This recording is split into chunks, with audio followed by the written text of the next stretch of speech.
Tanggal 10 Mei diperingati sebagai Hari Lupus Sedunia. Peringatan World Lupus Day ini dibuat oleh komunitas lupus Kanada pada tahun 2004 untuk meningkatkan kesadaran akan penyakit yang jarang diketahui orang ini. Nah, kurangnya informasi mengenai penyakit lupus tentu saja dapat berdampak buruk pada penderita dan juga keluarganya. Lalu, bagaimana dengan Indonesia? Dan seperti apa kesadaran dan kepedulian masyarakat terhadap penyakit lupus ini? Insight akan membahasnya bersama saya, Desi Anwar.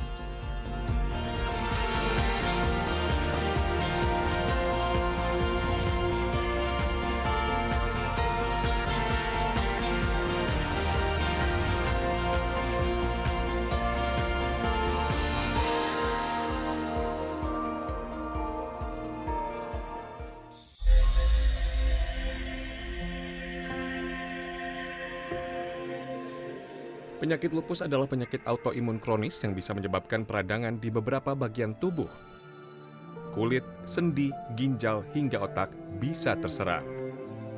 Systemic lupus erythematosus atau SLE dapat dialami oleh siapa saja, tetapi lebih sering dialami oleh wanita. Pada kondisi normal, sistem imun akan melindungi tubuh dari infeksi atau cedera. Namun, pada orang yang mengalami penyakit autoimun seperti lupus, sistem imun justru menyerang sel, jaringan, dan organ tubuh yang sehat. Penyakit lupus juga dikenal sebagai penyakit seribu wajah. Julukan ini bukan tanpa alasan. Penyakit ini memiliki gambaran klinis yang luas dan gejala yang mirip dengan penyakit lain. Sebagai contoh, jika penyakit ini menyerang ginjal, maka gejalanya akan sama dengan penyakit ginjal. Tak jarang timbul kekeliruan dari ahli medis yang mendiagnosis penyakit autoimun tersebut. Menurut data dari Yayasan Lupus Indonesia, jumlah penderita lupus di Indonesia pada tahun 2012 mencapai 12.700 jiwa. Jumlah ini kemudian meningkat menjadi 13.300 jiwa pada April 2013.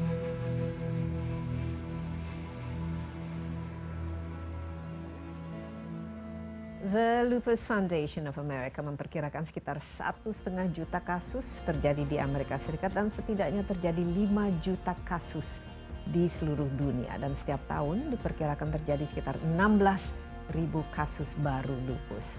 Organisasi Kesehatan Dunia atau WHO mencatat jumlah penderita lupus di seluruh dunia mencapai 5 juta orang. Sebagian besar dari mereka adalah perempuan usia produktif dan setiap tahun ditemukan lebih dari 100.000 penderita baru. Sayangnya di Indonesia penderita penyakit lupus ini jumlahnya secara pasti masih belum diketahui. Nah, untuk membahasnya di studio sudah hadir bersama saya Tiara Savitri, Ketua Yayasan Lupus Indonesia dan juga penyintas lupus. Halo Mbak Tiara, apa kabar? Hai Mbak. Sehat selalu? Harus selalu sehat. Iya, sehat selalu. Dan ini kita juga lakukan wawancara ini tentu saja tetap dalam protokol kesehatan ya karena kita masih dalam suasana COVID. Tapi Mbak Tiara memperingati Hari Lupus Sedunia pada tanggal 10 Mei dan kebetulan Tiara juga penyintas lupus ya. ODAPUS itu adalah orang dengan lupus. Mungkin karena program ini menurut saya sangat penting. Belum banyak yang diketahui mengenai penyakit lupus ini walaupun kita sekarang sering mendengar yang namanya penyakit autoimun gitu ya. Betul. Ini juga kesempatan bagi kita untuk melakukan sosialisasi dan juga edukasi mengenai lupus itu sendiri. Mungkin Mbak Tiara bisa cerita dari pengalaman Mbak Tiara sendiri, pertama kali menyadari, mengetahui, mengidap penyakit ini, bagaimana dan apa yang dirasakan dan bagaimana mengetahuinya. Oke. Mungkin bertolak belakang kenapa Yayasan Lupus itu terbentuk karena saya sendiri adalah penyintas lupus cukup lama. Sudah hampir 36 tahun saya dengan lupus. Jadi 36 tahun 36 ya. tahun. Jadi waktu itu usianya masih muda sekali, 17 tahun. 17 tahun. Dan tahun 87 itu belum ada yang tahu sama sekali tentang apa itu penyakit lupus.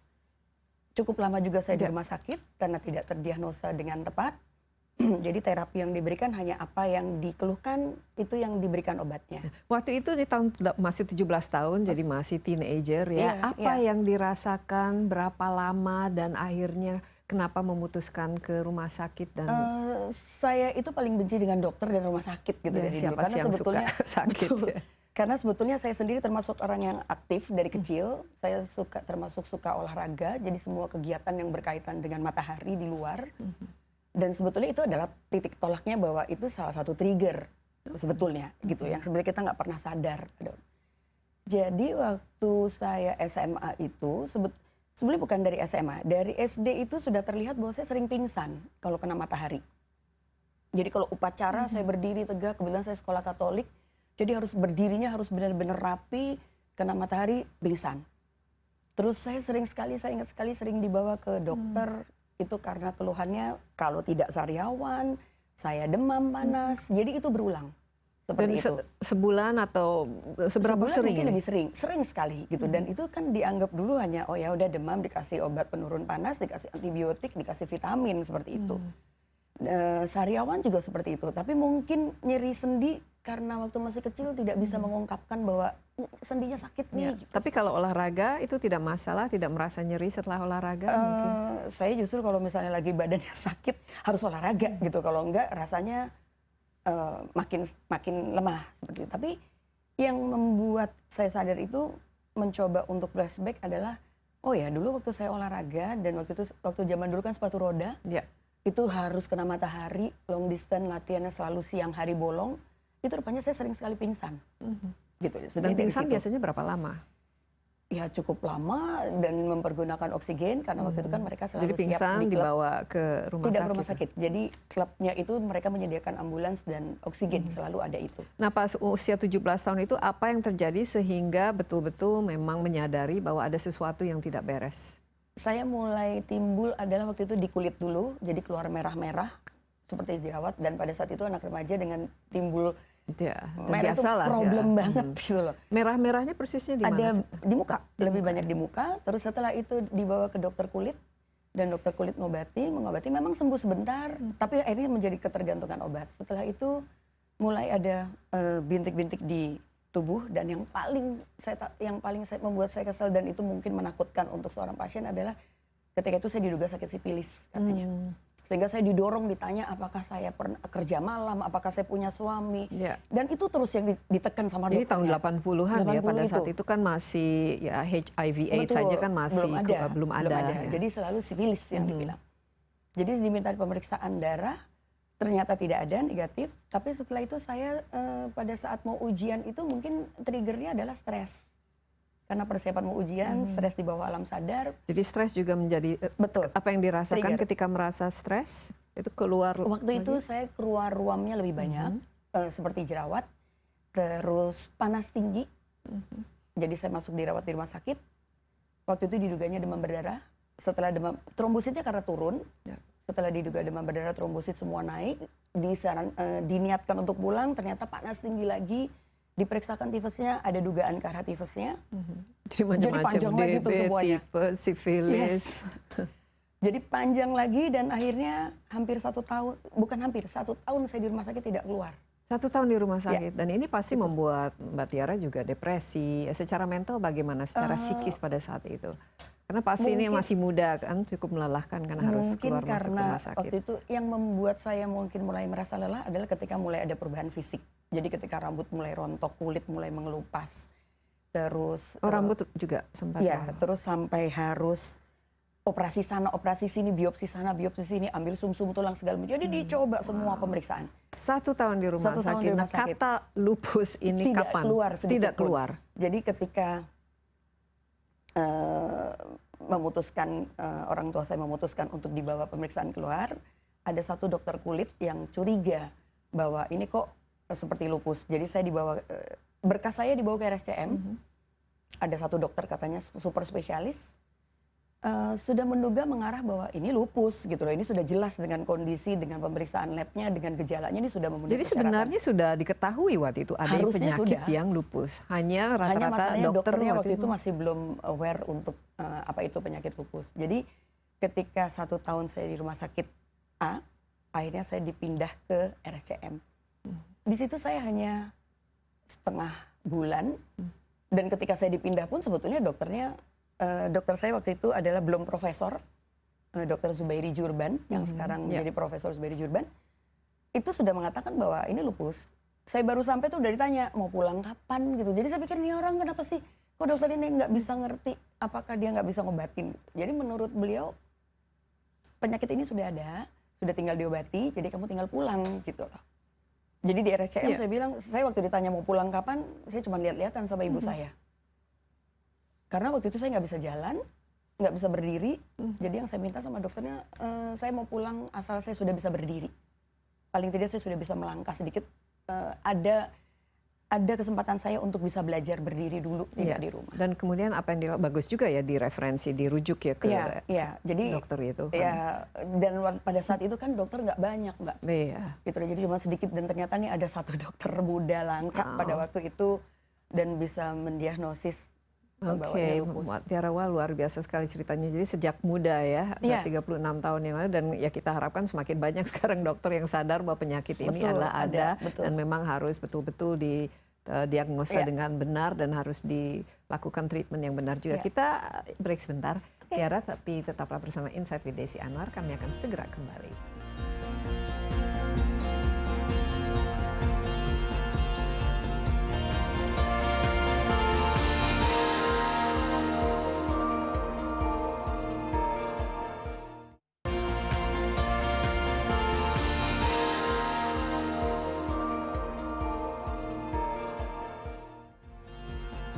Ya, masih bersama Insight with Desi Anwar. Di studio saya ditemani Tiara Savitri, Ketua Yayasan Lupus Indonesia. Tanggal 10 Mei merupakan Hari Lupus Sedunia, dan ini merupakan suatu penyakit yang tidak mudah untuk didiagnosa, tapi yang jelas kita harus memahami apa sih persisnya lupus ini dan apa-apa saja yang harus kita lakukan supaya kita tahu ya cara mengobatinya. Dan Tiara sendiri ternyata sudah mengidap, dan sekarang bagaimana kondisi lupusnya? Apakah masih ini sebuah penyakit yang terus-menerus ada dalam tubuh? Iya, betul. Karena pada intinya? kalau secara teori memang lupus tidak bisa disembuhkan. Gitu. Dulu saya dibilangnya lupus itu tidak bisa lepas obat seumur hidup. Tapi saya mencoba mendobrak paradigma bahwa segala sesuatu ada obatnya dan segala sesuatu bisa kita tangani dengan baik. Ya. Dan yang pasti adalah kalau flare up pasti ada. Nah, flare up ini ketika simptomnya atau gejalanya timbul Timbul itu kembali. namanya flare. Timbul Nah, dalam kembali. hal ini gejala kalau timbul seperti apa? Apakah Kalau separah dulu ketika misalnya kena matahari pingsan dan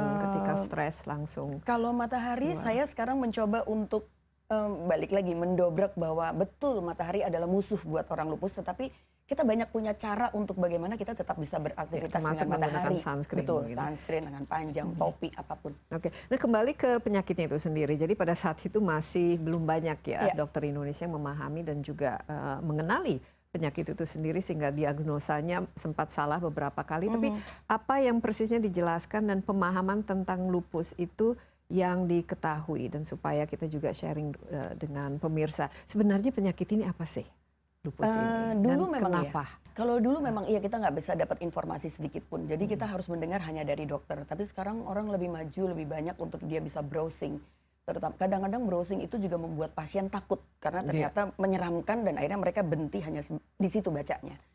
Makanya ada Yayasan Lupus, sebetulnya kita mencoba untuk memberikan informasi, dan kita sendiri juga di Yayasan Lupus menggali lagi dari Lupus Foundation Amerika atau dari Yayasan Lupus ini didirikan kita kapan terbentuk persisnya? tahun 98. Oh, jadi lumayan sudah cukup lama. banyak ya setelah mulai sadar. Betul, betul. Jadi apa yang perlu diketahui tentang Sebetulnya lupus? yang perlu kita sadari sekarang ini adalah bahwa lupus itu penyakit autoimun. Memang di luar banyak sekali dibilang sakit autoimun. Ya, Tapi macam-macam autoimun kan. itu ada 180 jenis lebih. Gitu. Nah, lupus itu bukan penyakit tersendiri. Jadi lupus itu adalah masuk dalam satu kategori, dia di bawah autoimun. Tapi lupus itu adalah autoimun yang paling lengkap. Jadi dia biasanya kalau lupus itu bisa mengena ke berbagai organ di dalam tubuhnya. Misalnya contoh, kalau misalnya autoimun, dia autoimun apa? Misalnya psoriasis, mungkin dia berdiri hanya Ya, psoriasis. biasanya kulit Hanya ya. di kulit. dan- Atau misalnya dia nefritis lupus, mungkin dia hanya di ginjalnya saja. Tapi atau mungkin dia ada di skleroderma, dia di skleroderma saja. Tapi kalau lupus itu bisa mencakup semuanya. Jadi bisa kena ke darah, ke jantung, ke hati, ke sendi, ke mata, ke syaraf, ke skleroderma, psoriasis, segala macam. Ada orang yang satu dalam kondisi lupusnya itu macam-macam. Nah, jadi sebenarnya kalau mengenai yang kena yang lengkap ini, dampaknya terhadap tubuh bisa lumayan. Iya, akhirnya menjadi lumayan berat untuk terapinya.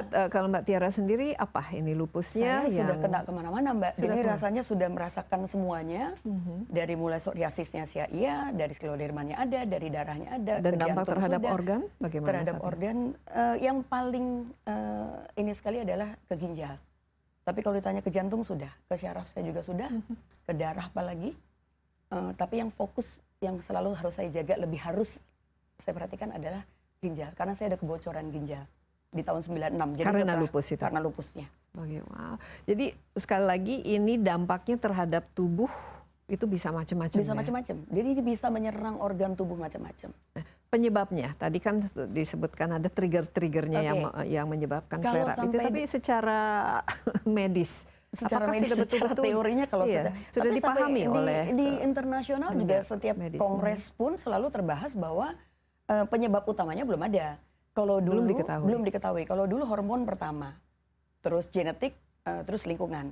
Tetapi sekarang sudah berubah menjadi lingkungan pertama, terus hormonal, baru genetik.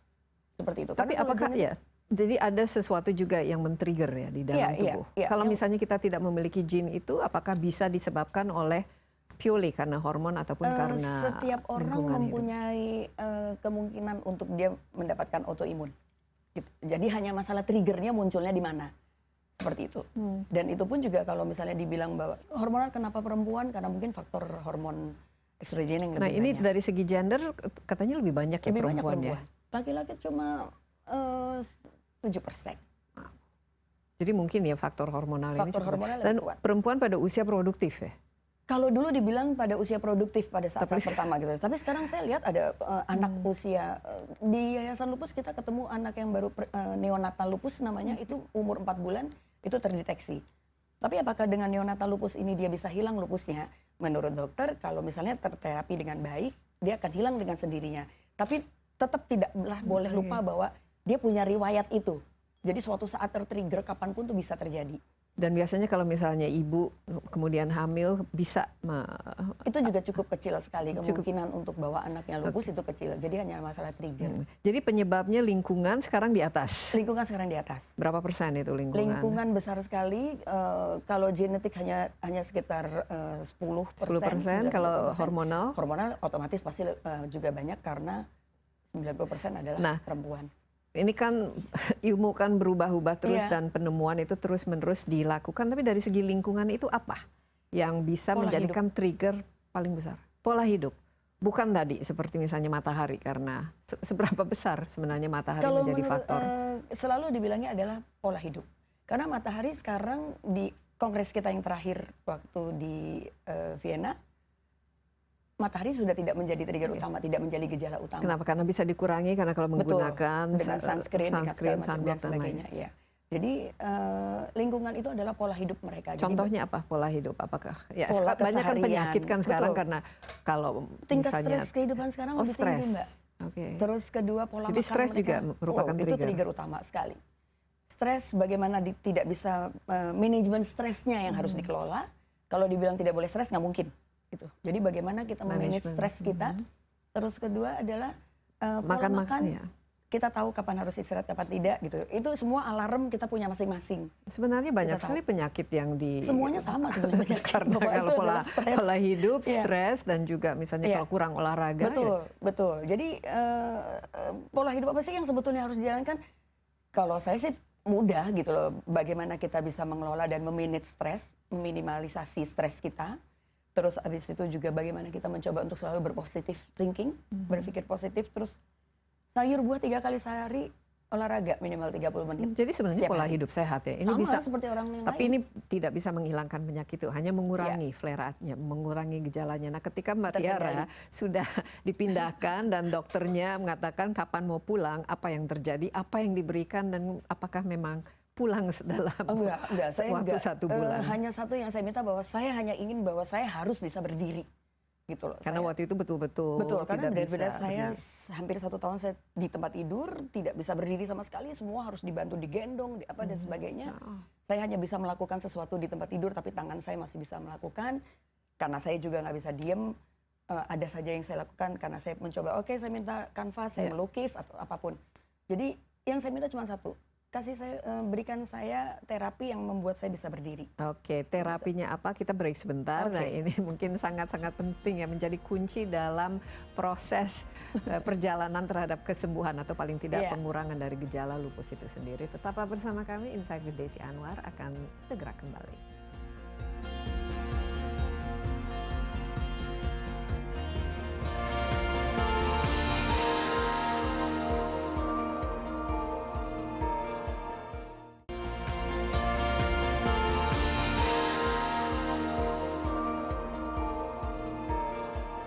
Ya, kembali bersama Insight with Desi Anwar. Saya ditemani Tiara Savitri, Ketua Yayasan Lupus Indonesia. Kita memperingati Hari Lupus Sedunia pada tanggal 10 Mei dan Tiara sudah ada bersama kita sebagai founder ya dari Yayasan Lupus Indonesia yang didirikannya pada tahun 98 ya.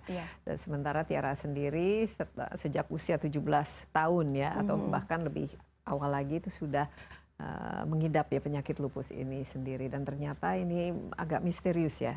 Lupus ini sampai sekarang masih belum pasti ya apa penyebabnya, tapi banyak faktor-faktor pemicunya. Tadi sudah disebut bisa lingkungan, ya, tapi juga bisa hormon, bisa genetik. Tapi yang jelas kalau lupus ini kena ke seluruh tubuh itu jelas faktor berbahayanya cukup tinggi ya.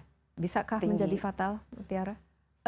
Apakah ada kasus-kasus? Menurut saya segala penyakit apapun kalau tidak tertangani dengan baik akan menjadi fatal. Itu walaupun karena akan merusak organ-organ. Betul, ya. Apalagi lupus yang kalau lupus dia mengenai organ-organ vital, dia tidak tertangani dengan baik dan si pasiennya sendiri tidak kooperatif dengan terapi itu akan menjadi fatal. Oke, tadi kita Mbak Tiara ada di rumah sakit, ingin pulang, ingin mendapatkan terapi. Terapi apa saja yang diberikan dan obat-obatan kalaupun ada, apa yang diberikan oleh dokter? Kalau dulu terapi yang saya utamain. Ini tahun 87 ya. 87, 88. Terapi yang diberikan waktu itu ya saya standar adalah fisioterapi. Karena saya harus berdiri. Kedua adalah obat-obatan yang harus saya konsumsi adalah steroid dengan jangka panjang. Dan dengan kita konsumsi steroid sebetulnya efek samping pun sudah dikasih tahu oleh dokternya bahwa akan membuat kamu menjadi moon face. Gitu. Dan itu adalah problem buat sahabat-sahabat Odapus, perempuan terutama, membuat mereka menjadi kecil hati, membuat mereka menjadi minder, membuat mereka jadi tidak percaya diri. Itu terjadi pada Tiara? Terjadi sekali, seperti itu. Bagaimana saya harus, ketika saya sakit terus rambut saya habis, saya harus keluar lagi, tapi saya juga harus kuliah. Karena sebetulnya ibu saya yang selalu membuat saya untuk bangkit, kamu jangan jadi cengeng. Steroid ini hanya satu macam atau ada? Waktu itu saya ada beberapa macam karena mungkin terapi sekarang sama terapi dulu berbeda. Nah, apa ini perjalanan perbedaan dalam pengobatan lupus seperti sekarang pemberian siklofosfamid itu hanya diberikan untuk kondisi lupus yang dengan bocor ginjal. Tapi pada waktu lalu saya sudah mendapatkan terapi siklofosfamid. Kalau sekarang orang senangnya bilangnya adalah di kemoterapi gitu loh. Ya, sebenarnya itu kenapa serem banget sih gitu loh, padahal sebetulnya siklofosfamid ini merupakan steroid. Dia salah satu jenis obat siklofosfamid yang biasa digunakan untuk campuran obat untuk kemoterapi, walaupun hanya cuma 0, sekian, jadi kecil. Nah itu sudah saya dapat dari dulu. Nah terapi kan perkembangan makin maju, ternyata memang itu digunakannya hanya untuk nefritis lupus, untuk bocor ginjal.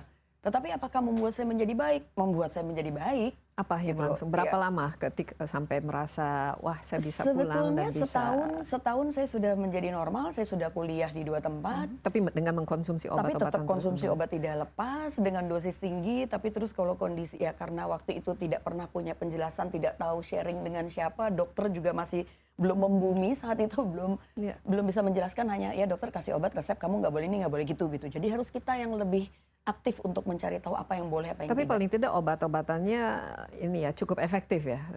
Saya merasanya tidak ada efek samping saat ini kan? Ada, pasti ada. Efek samping pasti ada. Jadi dari efek samping mungkin ke tulang atau mungkin ke pengeroposan dan sebagainya itu ada. Tetapi semua kan ada solusi untuk mengantisipasi tidak terjadi itu. Tapi ketika memang terapi obat-obatan ini, saya melihat bahwa untuk kita menjadi lebih baik bukan hanya terapi obat, gitu. Jadi harus dibarengi dengan pola pikir kita. Terus bagaimana kita bisa fight untuk itu, gitu loh. Tidak merasa terpuruk bahwa, oh saya lupus terus habislah Sudah gitu, kita nggak bisa Iya. ngapa-ngapain. Nah ini gitu loh. apa dampaknya terhadap kehidupan sehari-hari? Karena kan Tiara kan masih muda saat itu, tentu mungkin sekarang waktu itu sudah masuk mahasiswa ya, pasti kan ingin aktif dan ingin menjalankan banyak hal ya. Ada Apa yang denial dengan perubahan karena waktu itu banyak sekali kegiatan saya, denial ada, dengan penampilan berubah ada gitu, dengan kondisi lingkungan juga jadi berbeda, mereka melihatnya jadi sebelah mata seperti itu. Tapi itu tidak memupuskan saya untuk saya melakukan aktivitas dan saya menutup diri tidak keluar rumah gitu, karena saya cuma satu. Mungkin saya ini orangnya agak bebel gitu loh Mbak, jadi Tapi semangatnya untuk nggak bisa, pokoknya saya harus kerjain, nggak bisa, pokoknya saya harus tunjukin gitu. Sampai akhirnya saya bilang, karena saya merasa bahwa orang melihat karena perubahan fisik saya, dan itu sangat drastis perubahan fisiknya. drastis sekali, sangat drastis sekali gitu. Jadi cuma satu yang entah itu rasa marah, entah itu tapi mungkin buat saya dengan marah saya tapi Tapi marahnya menjadi positif ya, justru bukan Betul. marah menjadi depresi. Lihat ya, saya akan tunjukin sama semua orang walaupun gue kena lupus, tapi saya bisa lulus kuliah, saya bisa selesai, saya bisa aktif, saya bisa segala macam. Ya, dan Gitu. Dan perubahan dalam pola hidup juga. pola hidup pun berubah. Makan apa saja yang dikonsumsi. Ketika Jadi lebih sadar ya terhadap. Iya, kalau dulu pentingnya. karena kesadaran saya sebagai remaja, biasa anak-anak zaman sekarang Iya. juga pola makan kan harus orang tua masih yang tetap kasih tahu.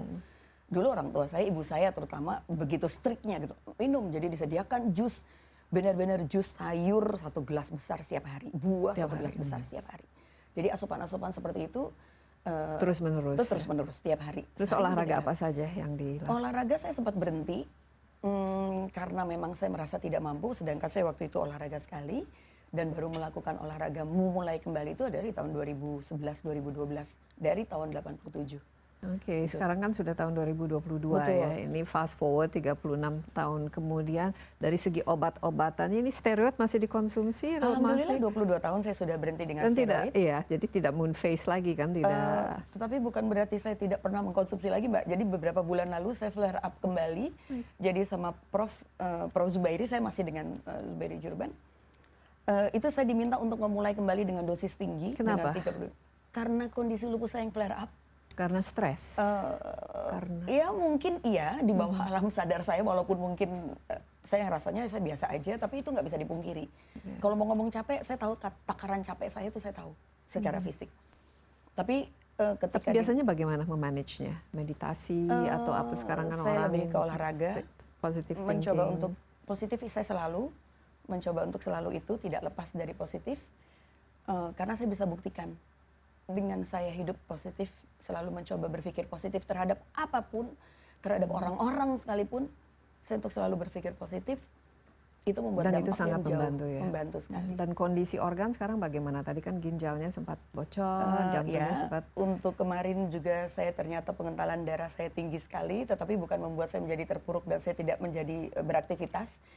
Kan kita bisa obatin, Iya. gitu loh. Jadi Yang penting rutin, Iya. disiplin. Iya, jadi ketika dinaikkan dosis, sudah diturunkan kembali, kemarin sempat disuntik dengan heparin, bocor ginjal saya juga sudah tertangani kembali, gitu ya. Sudah, saya beraktivitas normal seperti biasa. Ya.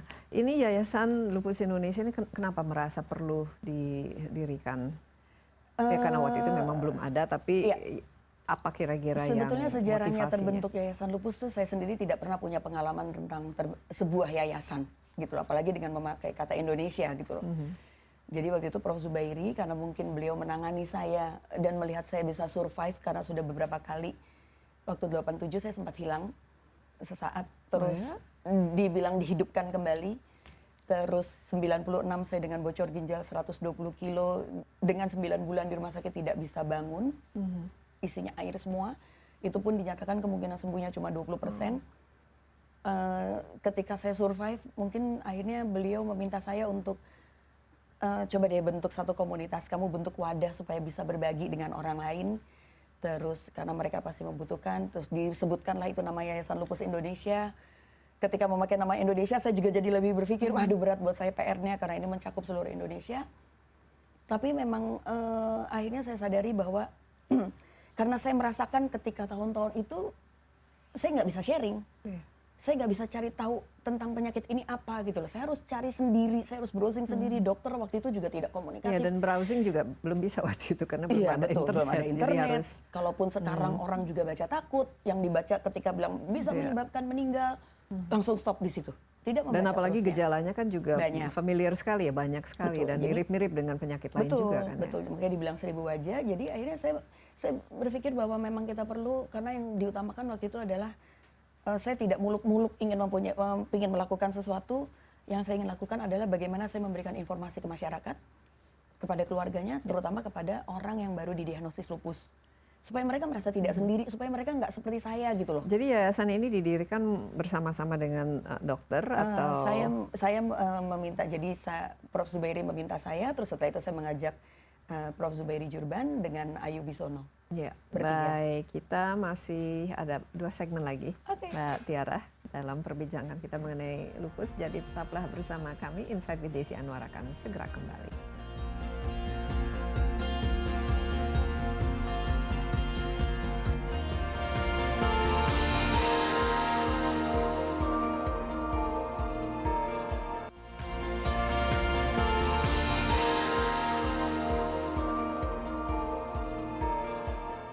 Kembali bersama Insight with Desi Anwar, kita membahas penyakit lupus atau yang sering disebut sebagai penyakit 1000 wajah bersama Tiara Savitri, founder dari Yayasan Lupus Indonesia dan juga penyintas dari penyakit lupus itu sendiri. Dan di sini Mbak Tiara memberikan kepada saya satu booklet ya mengenai lupus itu sendiri. Apa yang perlu saya ketahui tentang penyakit lupus ini.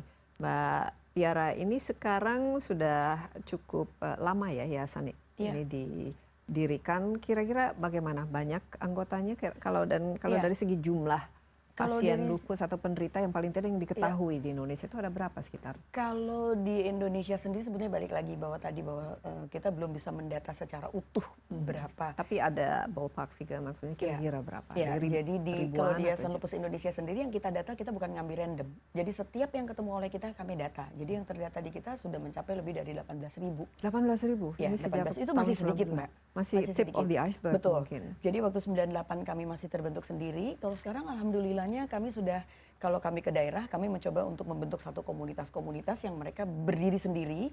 Dan itulah yang membantu kami, ada bisa mendata. Kalau dulu kan kita harus datang ke daerah itu kita data. Datang ke daerah itu kita data. Sekarang setiap daerah mereka membantu untuk mendata. Ya. Jadi di setiap daerah mendata. Jadi saya yakin ini sudah hampir lebih dari 20.000 dan lebih dari 30.000 mungkin. Dan apa-apa saja kira-kira bantuan, dukungan, ataupun mungkin saran yang diberikan kepada para ODAPUS ini? Pertama kalau misalnya bantuan dukungan, pendampingan itu penting.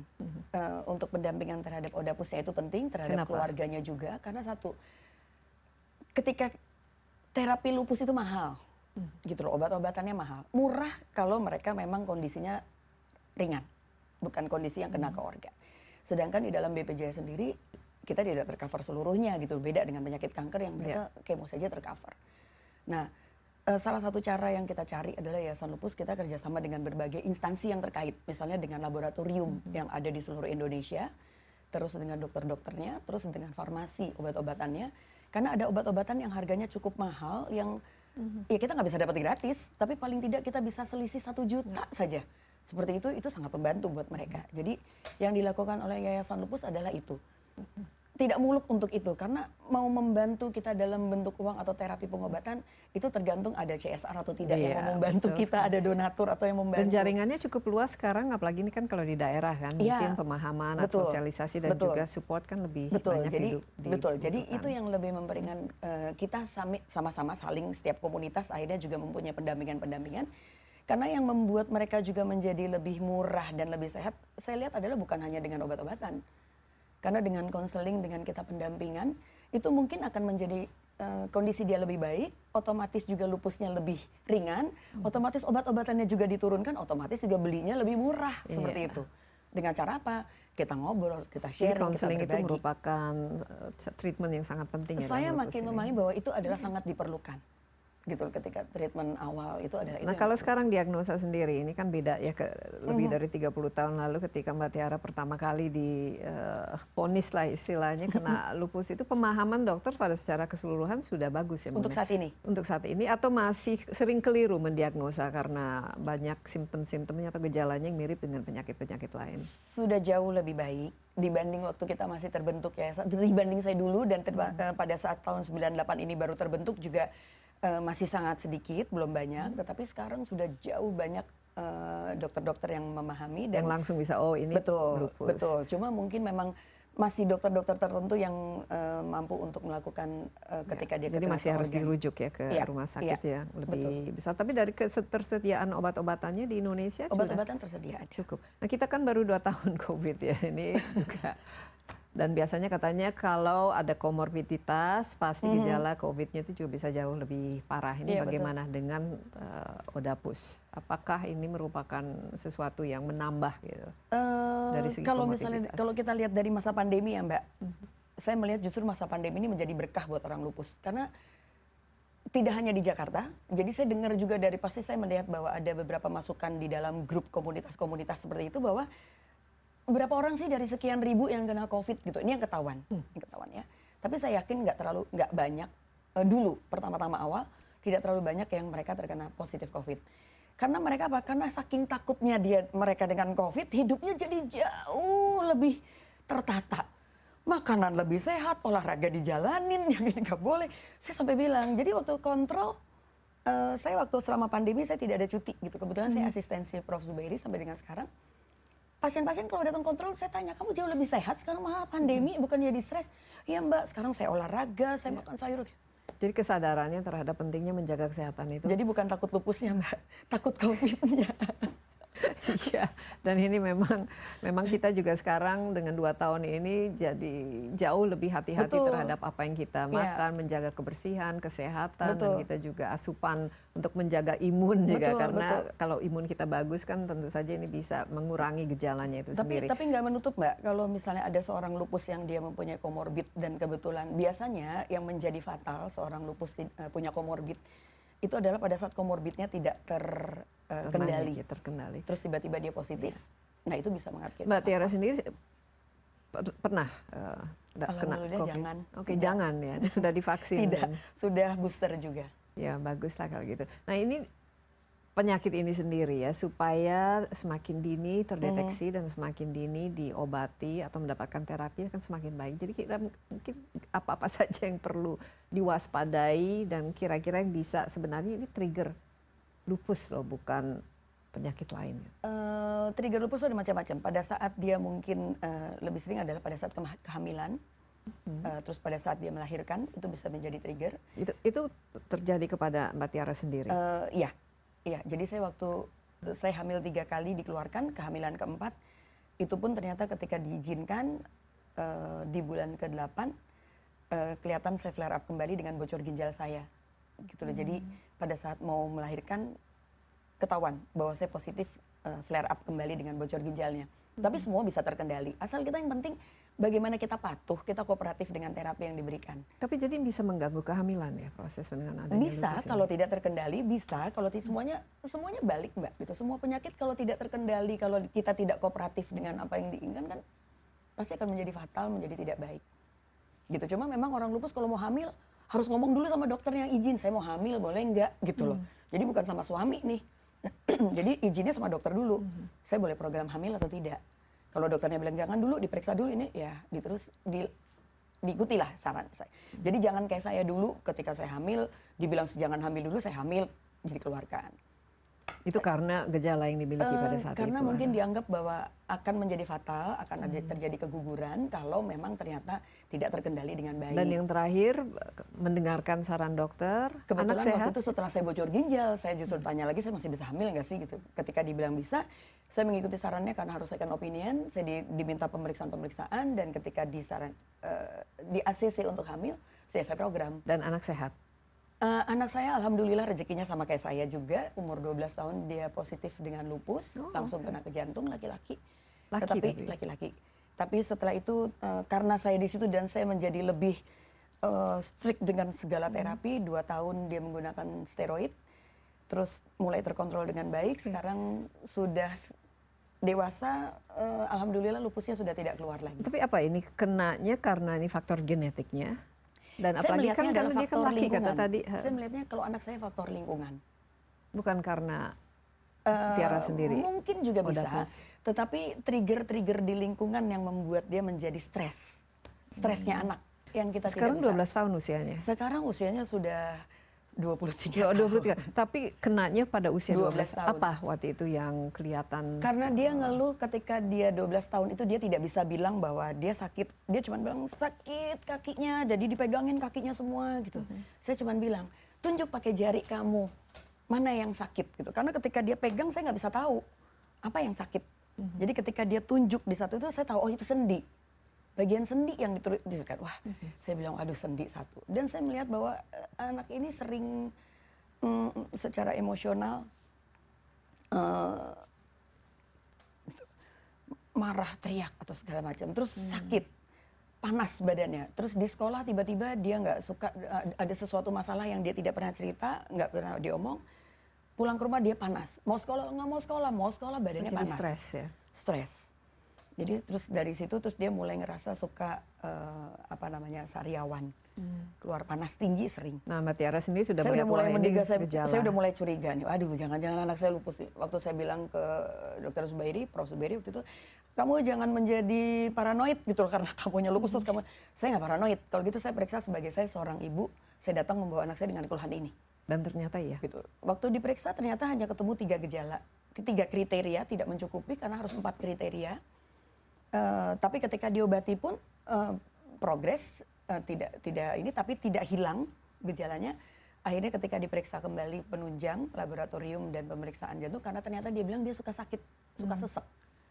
Gitu. Jadi waktu diperiksa ke dokter jantung anak, kelihatan ada efusi perikard, dan di situ ada cairan di jantung dia, dan di situ memenuhi kriteria bahwa dia ternyata lupus dan langsung kena ke jantung. Tapi sekarang oke pada usia Sekarang 23 oke, ya. alhamdulillah. Tapi masih terus-menerus minum obat Tidak. dan menjaga. Jadi Oh, cuma tidak? 2 tahun waktu itu minum obat, terus saya pantau terus, saya perhatikan pola makan, pola hidup, pola segala macam. Ya walaupun tidak mudah untuk anak seusia sekian, Ya. tapi alhamdulillah Baik. sekarang bisa kembali normal. Baik, dan semoga tidak akan flare up lagi. Amin. Ya. Mbak Tiara masih ada satu segmen lagi. Ini sangat-sangat penting, sangat menarik. Terima kasih telah Iya. sharing. Ini sangat berguna ya bagi kita semua. Jadi tetaplah bersama kami. Jangan kemana-mana dulu. Insight with Desi Anwar akan segera kembali.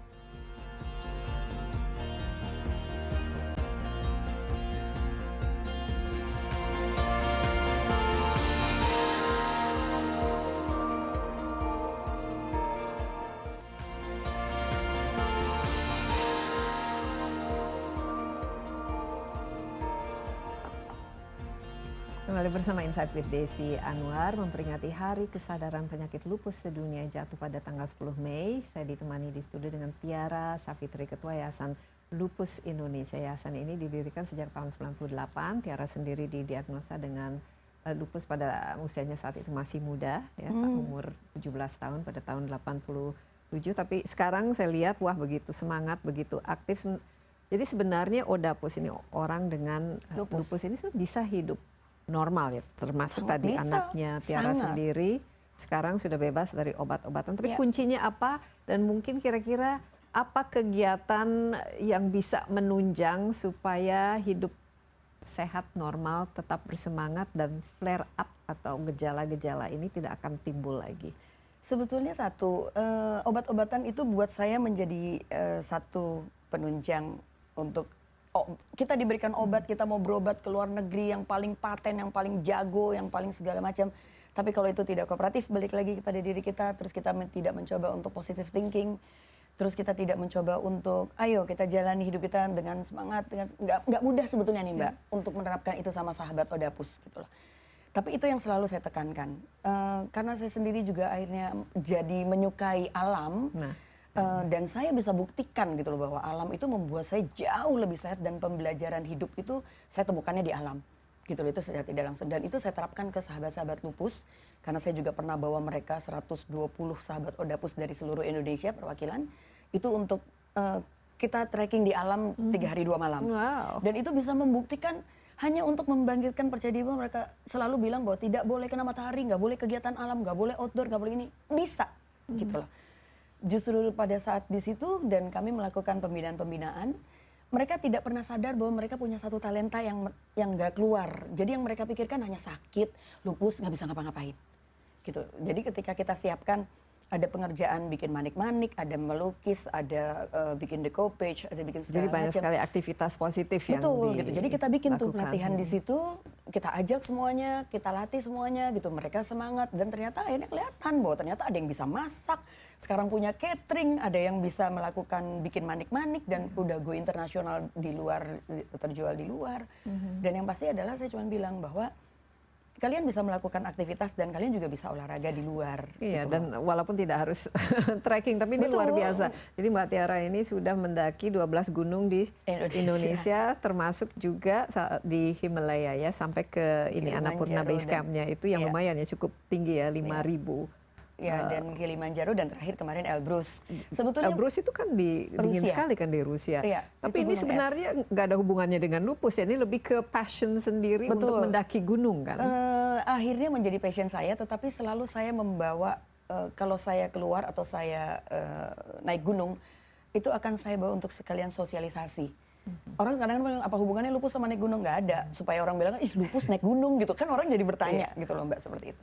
Dan yang pasti satu, saya hanya bukan untuk mencari eksistensi, tetapi hanya untuk menunjukkan pada mereka, saya olahraga ekstrim. Berarti olahraga ringan kalian mampu gitu loh. Jadi tidak ada alasan bahwa kalian tidak bisa melakukan. Dan saya sering memberikan contoh-contoh bahwa kalau kalian nggak bisa berdiri sambil duduk, kalian bisa melakukan gerak kok, kaki gerak segala macam. Itu semua saya contohkan.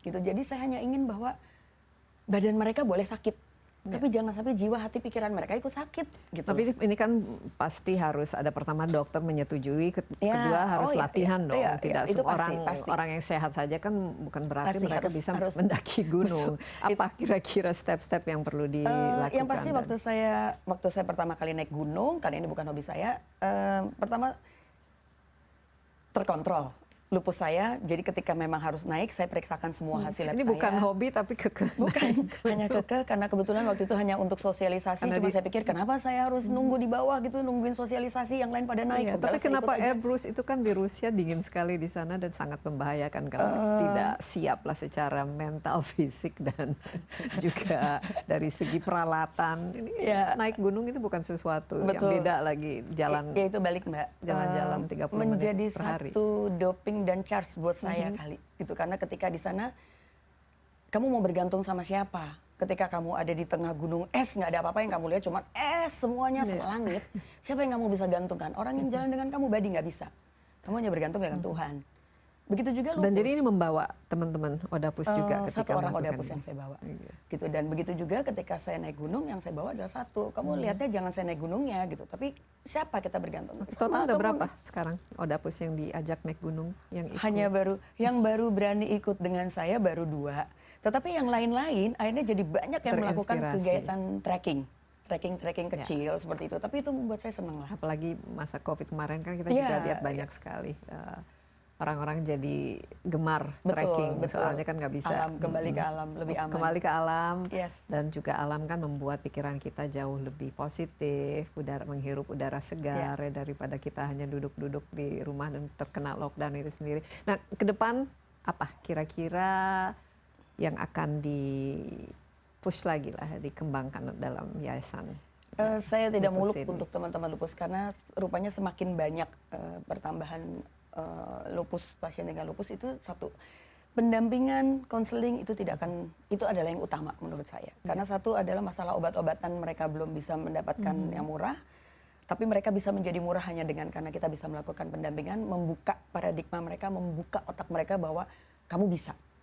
Gitu loh. Jadi kita salurkan apa yang mereka bisa. Kalau misalnya bisa saya ajak ke alam kembali dan sudah memungkinkan, mungkin akan saya ajak ke alam karena justru di alam itu banyak yang bisa kita masukkan kepada mereka. Iya, Karena dampaknya menjadi positif iya, pasti, setelah waktu pasti. itu. Dan sekarang komunitasnya cukup besar ya, tadi hampir lebih dari Iya. 20.000. Ya, tapi mereka tidak aktif. Jadi 20.000 itu adalah terdata, tetapi kami memberikan satu fasilitas-fasilitas kemudahan. Jadi seperti misalnya pemeriksaan laboratorium lupus itu cukup mahal, Mbak. dengan dapat diskon 15%, 20%, ini cari diskonan gitu loh. 5% pun dikejar seperti itu. Iya, 15% lumayan, Iya. apalagi sekarang kan serba Betul, mahal ya, betul. namanya Jadi- sakit kalau di Indonesia ini mahal sekali. Tapi ini kan pertama siapa saja bisa terkena Iya. lupus, ini penting, bukan hanya perempuan dalam usia produktif, tapi termasuk anak laki, anak Mbak Iya. Tiara sendiri kena, dan ini bisa sembuh lah istilahnya asal di manage, tapi Manage dengan ini baik. harus disiplin supaya Iya. tidak flare up atau tidak timbul lagi, karena Betul. kalau memiliki lupus ini seumur hidup ya pada Kalau teorinya intinya. seumur hidup. Kan gitu ya Mbak. Sama apa bedanya sama orang hipertensi? Iya. Seperti itu. Karena kalau ditanya bisa Dan sembuh juga apa? kalau orang juga yang Iya. tidak menjaga kesehatan ya pasti Betul. Saya lama-lama cuma kan juga bilang, akan orang sakit. selalu bilang bahwa lupus nggak bisa disembuhkan. Sekarang saya tanya, ada nggak sih penyakit yang bisa sembuh total? Even itu cuma flu. Ya. Bisa nggak sembuh total? Nggak bisa. Tapi bisa Dikendalikan. dikendalikan Bisa dan juga dihindari. Di-manage. Misalnya kalau dari Betul. awal walaupun memiliki Daya tahan kita bagus. genetiknya ya, tapi kalau kita pola makan Betul. penting ya, Iya. olahraga penting. Iya. Dan Yang pasti juga pola makan nggak ada diet apapun ya Mbak. Jadi apapun boleh ya, yang kecuali sehat-sehat. Ya, Yang sehat-sehat. penting sayur, sama seperti buah-buahan. orang yang lain. Hindari gorengan seperti itu, vetsin kan seperti itu, Iya. MSG, pewarna segala macam. Tapi apakah nggak boleh? Boleh sekali-sekali kalau pingin kan gitu. Iya, tapi ya memang harus dihindari Iya. kebanyakan karbo, gula Betul. dan lain sebagainya. Kalau kan nggak kena lupus, Betul. mungkin bisa kena diabetes, kena Betul. hipertensi dan Jadi lain. menghindari sebagainya. adalah yang mereka punya, misalnya ada hipertensi, ada GERD atau apa gitu. Nah itu yang dicari. Sosialisasi selama ini dilakukan di mana-mana saja dan Kalau kita, kalau selama ini kita ke daerah, tapi karena sekarang daerah setiap komunitas mana ada. daerah kerjasama dengan Pemda atau dengan Enggak, kami biasanya institusi bergerak lain? sendiri. Ada yang sekolah-sekolah? kerjasama dengan Pemda, ada yang kerjasama dengan sekolah-sekolah, tapi biasanya kami masuknya adalah ke sekolah, SMA. Karena justru usia-usia produktif seperti ini yang banyak sekali. Mereka tidak keluar, tapi ketika mereka dengar sosialisasi kita, tiba-tiba ada yang mendekat ke kita, cuman bilang saya kok ada gejala ini. Langsung kita bantu untuk kita rujuk kemana-mana. Iya. Kalau di Jakarta otomatis ya dengan apapun, dengan cara kita membagikan buku ini kita bagikan kemana-mana Mbak. Iya, dan Jadi ini ini- juga di sini ada di mana bisa di ini Ya, ya, ada di- website-nya untuk www.lupusindonesia.org. Ya, sekarang kita lebih banyak di Instagramnya dan Twitternya Yayasan Lupus Indonesia. Ya, Ini belum kita YLI masukkan di Indo. sini. Ada berapa timnya sekarang yang bantu Tiara? Yang bantu saya nggak banyak. Kalau yang aktif cuma 1, 2, 3, 4. Yang nggak aktif, yang non aktif ada banyak. Jadi biasanya ketika ada acara, Ya. itu biasanya banyak sekali volunteer-nya. Funding bagus, masih Funding, dukungan, ya, bantuan Alhamdulillah walaupun jalan terus karena ini penting Iya. ya. donasi sebetulnya tidak semudah apa yang dibayangkan, tetapi Tapi ada alhamdulillah ada donatur. aja yang masih mau membantu. Iya, Dan semoga teman-teman juga mau membantu karena ini merupakan sesuatu yang sangat penting ya. Iya. Mbak Tiara, waktu sudah habis, tapi mungkin ada pesan terakhir yang ingin disampaikan dalam memperingati Hari Lupus Sedunia ini, apa saja kira-kira? Yang pasti adalah marilah kita hidup secara aktif dan produktif, kualitas untuk diri kita, kualitas juga untuk orang lain. Tapi jangan pernah merasa bahwa lupus itu adalah akhir segalanya. Badan kita boleh sakit, tapi hati, jiwa, pikiran kita jangan sampai ikut sakit. Iya, penting sekali. Itu yang penting. Iya. Dalam tubuh yang sehat, dalam Ada. jiwa yang sehat. Kalau dulu ada mensana in corpore sano. Tapi ini Sekarang hilang kebalikan. tuh kayaknya ya, Mbak. Dalam tubuh yang sehat ada jiwa yang sehat, tapi Betul. dengan adanya jiwa yang kita yang sehat pasti tubuhnya juga Tubuhnya juga sehat. harus Sekali lagi sehat. terima kasih. Sama-sama. Semoga sehat selalu dan Amin. semoga sang putranya juga tetap sehat Amin. selalu, dan terima kasih telah melakukan sosialisasi edukasi pada satu topik yang sangat-sangat penting kita ketahui. Ya, demikian Insight with Desi Anwar kali ini. Jangan lupa Anda juga dapat menyaksikan tayangan ini di cnnindonesia.com dan di YouTube CNN Indonesia. Insight with Desi Anwar. Kita masih dengan suasana COVID, walaupun mungkin sudah hampir dilupakan, tapi protokol kesehatan jangan lupa terus diterapkan. Jaga jarak, rajin cuci tangan, pakai masker, dan sebisanya hindari kerumunan. Sampai jumpa, stay safe. Bye-bye.